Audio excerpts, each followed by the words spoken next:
जय श्री राम।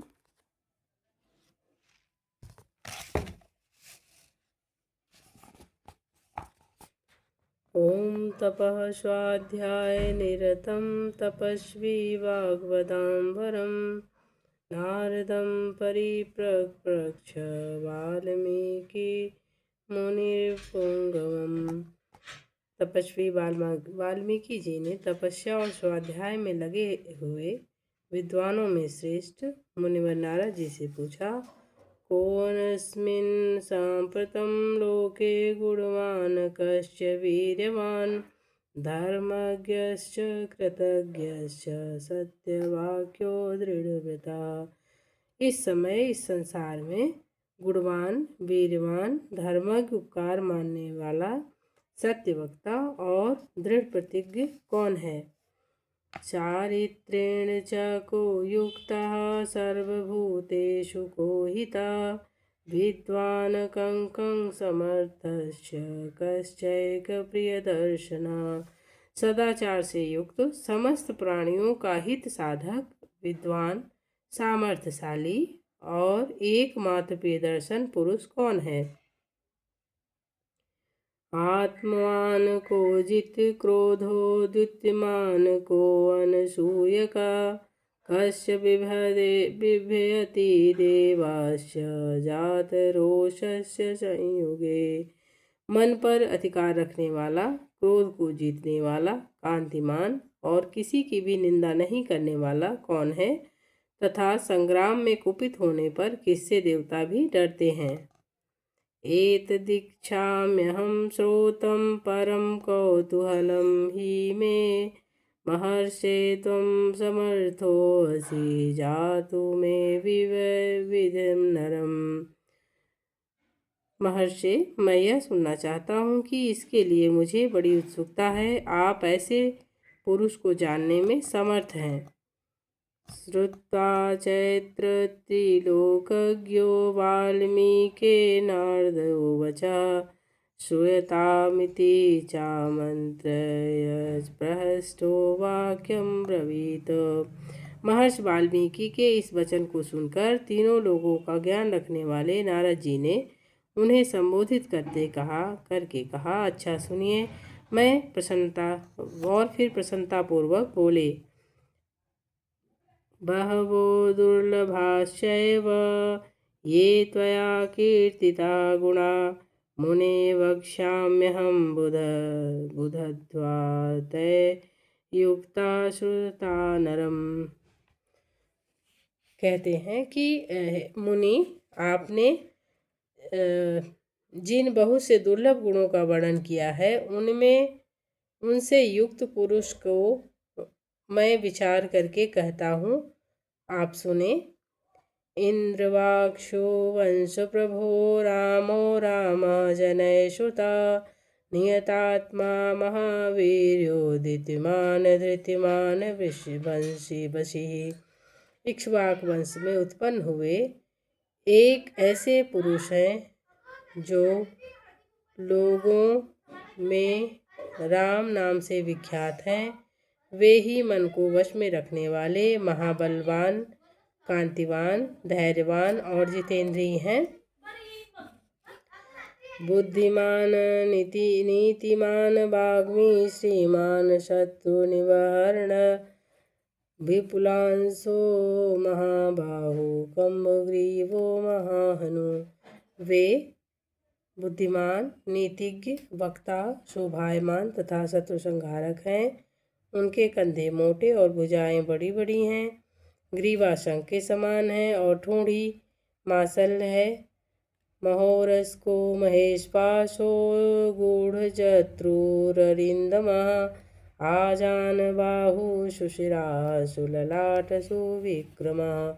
उनकी छाती चौड़ी तथा धनुष बड़ा है। गले की नीचे की हड्डी मांस से चिपी हुई है। वे शत्रुओं का दमन करने वाले हैं। भुजाएं घुटने तक लंबी हैं। मस्तक सुंदर है, ललाट भव्य है और चाल मनोहर है।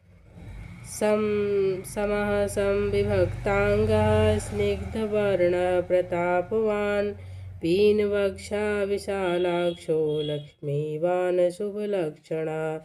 उनका शरीर मध्यम और सुडौल है, देह का रंग चिकना है, वे बड़े प्रतापी हैं। उनका वक्षस्थल भरा हुआ है, आंखें बड़ी बड़ी हैं, वे शोभायमान और शुभ लक्षणों से संपन्न हैं। धर्मज्ञ सत्यसंधश्च प्रजानां च हिते रतः यशस्वी ज्ञानसम्पन्न शुचिर्वश्य समाधिवान। धर्म के ज्ञाता, सत्य प्रतिज्ञ और प्रजा के हित साधन में लगे रहने वाले, वे यशस्वी, ज्ञानी, पवित्र और जितेंद्रिय और मन को एकाग्र रखने वाले हैं। प्रजापति समः श्रीमान धाता रिपुनिषूदना रक्षिता जीवलोकस्य धर्मस्य परिरक्षिता। प्रजापति के समान पालक, श्री संपन्न, वैरी विध्वंसक और जीवों तथा धर्म के रक्षक हैं। रक्षिता स्वस्य धर्मस्य स्वजनस्य च रक्षिता वेद वेदांगत तत्वज्ञो धनुर्वेदे च निष्ठिता। स्वधर्म और स्वजनों के पालक, वेद वेदांगों के तत्ववेत्ता और धनुर्वेद में प्रवीण हैं। सर्वशास्त्रार्थ तत्वज्ञ स्मृतिवान प्रतिभावान सर्वलोक प्रियः साधुर्दीनात्मा विचक्षणा। वे अखिल शास्त्रों के तत्वज्ञ, स्मरण शक्ति से युक्त और प्रतिभा संपन्न हैं। अच्छे विचार और उदार हृदय वाले वे श्री रामचंद्र जी बातचीत में चतुर तथा समस्त लोकों के प्रिय हैं। सर्वदा विगता सदिभिः समुद्रैव सिन्धुभिः आर्य सर्व समश्चैव सदैव प्रियदर्शना। जैसे नदियाँ समुद्र में मिलती हैं, उसी प्रकार सदा राम से साधु पुरुष मिलते रहते हैं। वे आर्य और सब में समान भाव रखने वाले हैं। उनका दर्शन सदा ही प्रिय मालूम होता है। सच सर्वगुणोपेता कौशल्यानंदवर्धना समुद्र इव गांभीर्ये धैर्येण हिमवानिवा। कह रहे हैं भगवान के लिए नारद जी बता रहे हैं कि संपूर्ण गुणों से युक्त वे श्री रामचंद्र जी अपनी माता कौशल्या के आनंद बढ़ाने वाले हैं। गंभीरता में समुद्र और धैर्य में हिमालय के समान हैं। वो विष्णुना सदृश्यो वीरे सोमवत् प्रिय दर्शना कालाग्नि सदृशः क्रोधे क्षमया पृथ्वी समः धन देन समत्यागे सत्ये धर्म इवापरः।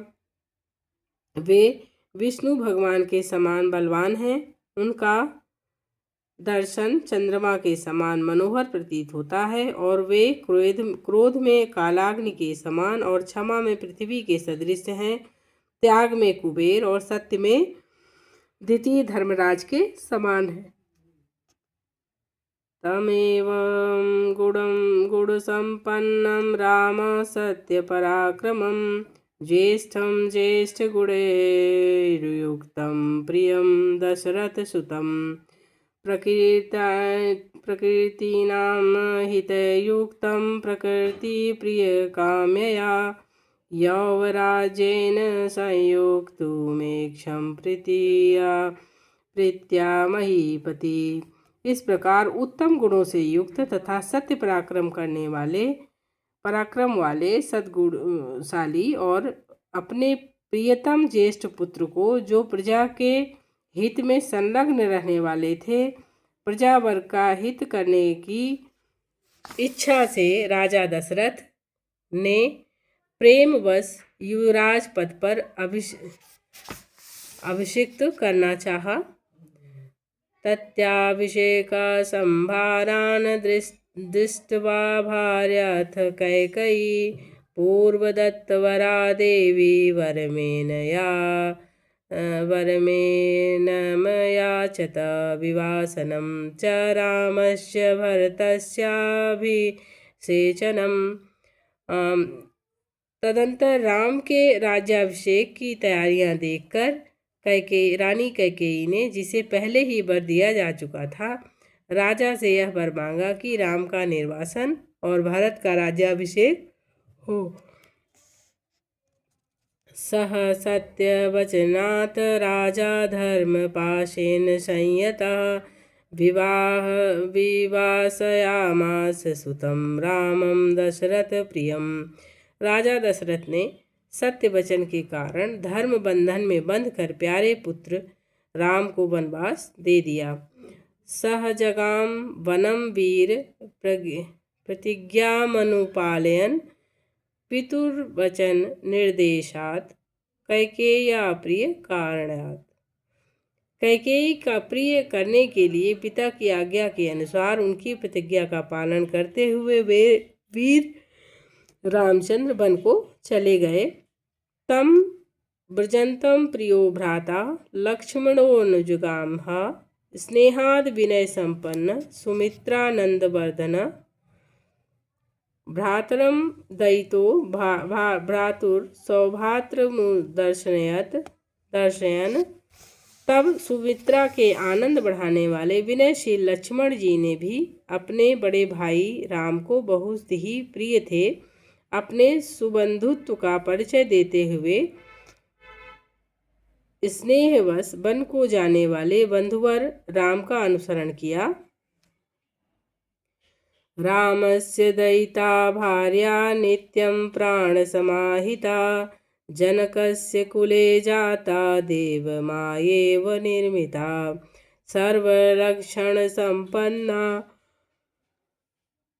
नारिणामुत्तमा वधू सीताप्यनुगता रामं शशिनं रोहिणी यथा पौरेरनुगतो दूरं पित्रा दशरथेन च। और जनक के कुल में उत्पन्न सीता भी, जो अवतीर्ण हुई देव माया की भांति सुंदरी, समस्त शुभ लक्षणों से विभूषित, स्त्रियों में उत्तम और राम के प्राणों के समान प्रियतमा पत्नी तथा सदा ही पति का हित चाहने वाली थी, रामचंद्र जी के पीछे चली, जैसे चंद्रमा के पीछे रोहिणी चलती हैं। उस समय पिता दशरथ ने अपना सारथी भेजकर पूर्ववासी मनुष्यों ने स्वयं साथ जाकर दूर तक उनका अनुसरण किया।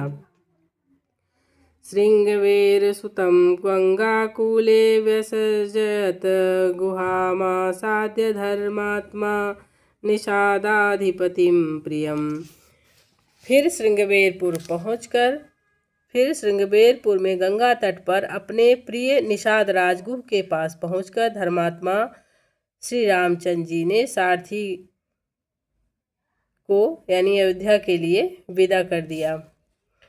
गुहेन सहितो रामो लक्ष्मणेन च सीतया ते वनेन वनं गत्वा नदी स्थित्वा बहूदकाः चित्रकूटमनुप्राय भारद्वाजस्य शासनात् रम्यमावसथं कृत्वा रममाणा वने त्रयम्। देवगन्धर्व संकाशास्त्र तेन वसन सुखम। निषाद राजगुह लक्ष्मण और सीता के साथ राम ये चारों एक वन से दूसरे वन में गए और मार्ग में बहुत जलों वाली अनेक नदियों को पार करके वे भरद्वाज आश्रम में पहुँचे और गुह को वहीं छोड़ दिया। भरद्वाज मुनि की आज्ञा से चित्रकूट पर्वत गए और वहाँ वे तीनों देवता और गंधर्वों के समान वन में नाना प्रकार की लीलाएं करते हुए एक रमणीय पर्णकुटी बनाकर उसमें सानंद रहने लगे। चित्रकूटं गते रामपुत्र शोकातुरस्तदा राजा दशरथः स्वर्गजगाम बिलपनसुतम्। राम के चित्रकूट चले जाने पर पुत्र शोक से पीड़ित राजा दशरथ उस समय पुत्र के लिए उनका नाम लेकर विलाप करते हुए स्वर्गगामी हुए। गते तु तस्मिन् भरतो वसिष्ठ प्रमुखे द्विजे नियुज्यमानो राज्याय नैच्छद् राज्यं महाबलः स जगाम वनम वीरो रामपाद प्रसादकः। उनके स्वर्गगमन के पश्चात वशिष्ठ आदि प्रमुख ब्राह्मणों द्वारा राज्य संचालन के लिए नियुक्त किए जाने पर भी महाबलशाली वीर भरत ने राज्य की कामना न करके पूज्य राम को प्रसन्न करने के लिए वन को ही प्रस्थान किया। गत्वा तु स महात्मानं रामं सत्यपराक्रमम् अयाचदः भ्रातरं राममार्य भावपुरस्कृता। त्वमेव राजा धर्मज्ञ इति रामं वचो ब्रवीत। वहाँ पहुंचकर सद्भावना युक्त भरत जी ने अपने बड़े भाई सत्य पराक्रमी महात्मा राम से याचना की और यूं कहा कि धर्मज्ञ आप ही राजा हो। रामो अपि परमोदारः सुमुखः सुमहायशा न चैच्छतः पितुरादेशात् राज्यं रामो महाबला। पादुके चास्य राज्याय न्यासं दत्त्वा पुनः पुनः निर्वर्तयामास ततो भरताग्रजः। राम ने भी अपने पिता के आदेश का पालन करते हुए राज्य की अभिलाषा नहीं की और उन भरत अग्रज ने राज्य के लिए न्यास रूप में अपनी खड़ाऊ भरत को देकर उन्हें बार बार आग्रह करके लौटा दिया। सह कामनवाप्यैव रामपादावून् उपस्पर्शना नंदीग्रामे अकरोद राज्यं रामागमन कांक्षया। अपनी अपूर्ण इच्छा को लेकर ही भरत ने राम के चरणों का स्पर्श किया और राम के आगमन की प्रतीक्षा करते हुए वे नंदीग्राम में राज्य करने लगे। गते तु भरते श्रीमान सत्यसंधो जितेन्द्रियः रामस्तु पुनरालक्ष्य नागरस्य जनस्य च तत्रागमन मेकाग्रो दंडकान प्रविवेशः। भरत के लौट जाने पर सत्य प्रतिज्ञ जितेंद्रिय श्रीमान राम ने वहां पर पुनः नागरिक जनों का आना जाना देखकर उनसे बचने के लिए एकाग्र भाव से दंडकारण्य में प्रवेश किया। प्रविशस्य तु महारण्य रामो राजीवलोचनः विरोधं राक्षसं हत्वा शरभंगं ददर्शं हः सुतीक्ष्णं चाप्यगतस्यं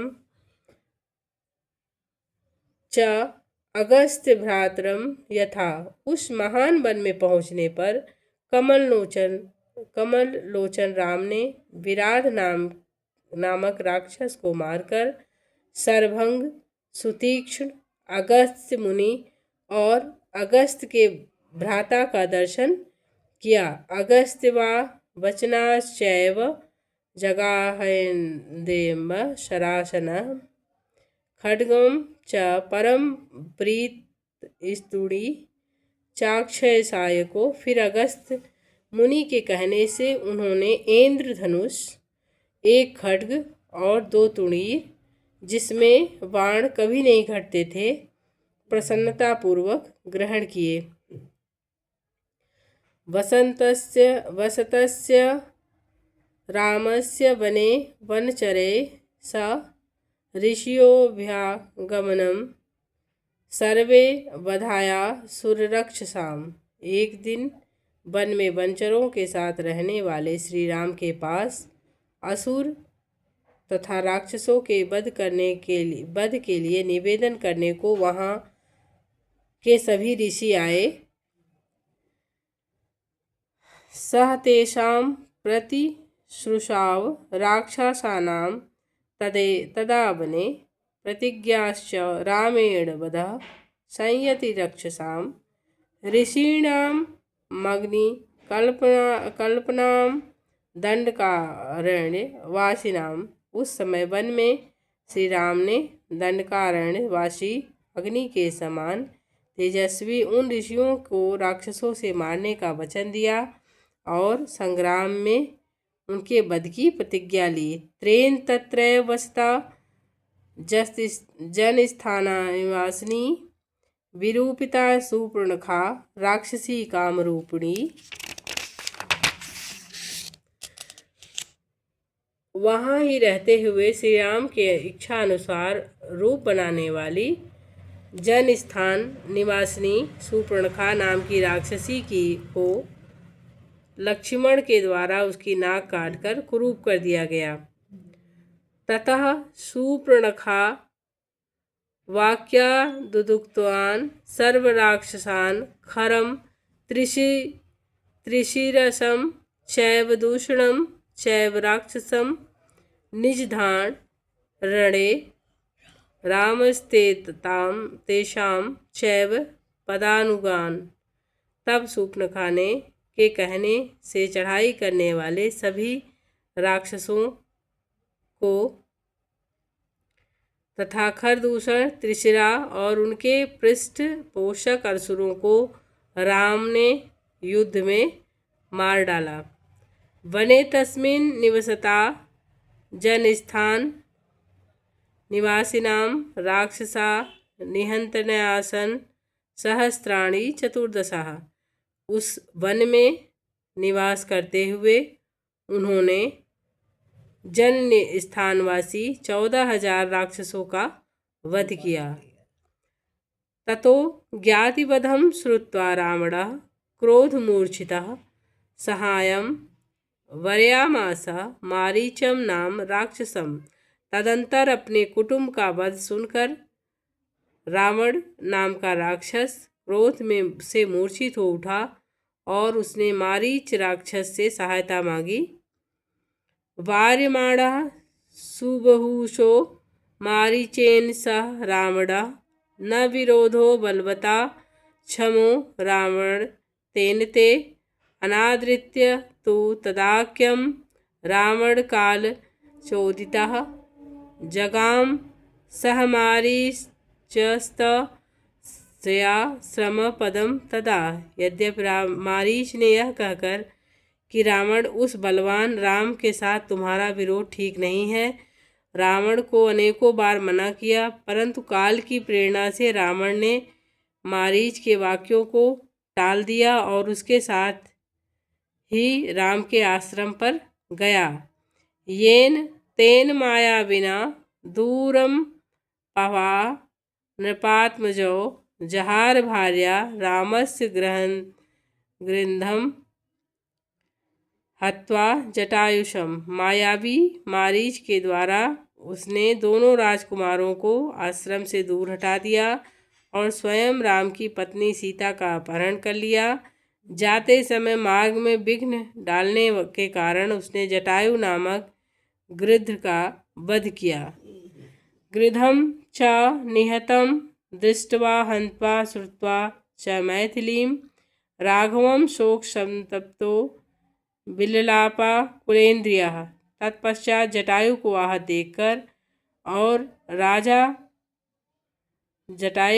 देखकर और सीता का हरण सुनकर रामचंद्र जी शोक से पीड़ित होकर विलाप करने लगे। उस समय उनकी सभी इंद्रियां व्याकुल हो उठी थीं।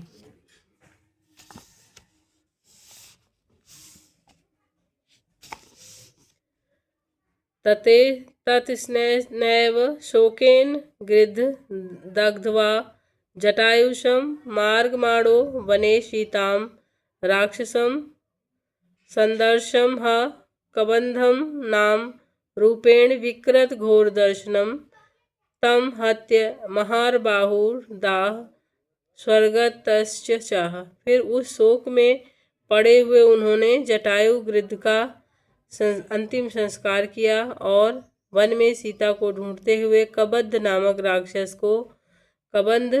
राक्षस को देखा, जो शरीर से विकृत तथा भयंकर दिखने वाला था। महाबाहु राम ने उसे मारकर उसका भी दाह संस्कार किया, अतः वह स्वर्ग चला गया। सह चास्य कथमायास सबरी धर्मचारिणीं श्रमणां धर्म निपुणा भी गच्छेति राघवः। जाते समय उसने राम से धर्मचारिणी सबरी का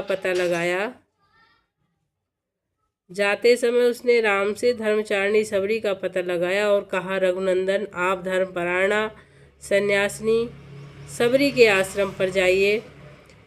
सोऽभ्यगच्छ महातेजा सबरी शत्रुसूदना सबर्या पूजिता सम्यक रामो दशरथात्मजः। शत्रुहंता महान तेजस्वी दशरथ कुमार राम सबरी के यहाँ गए।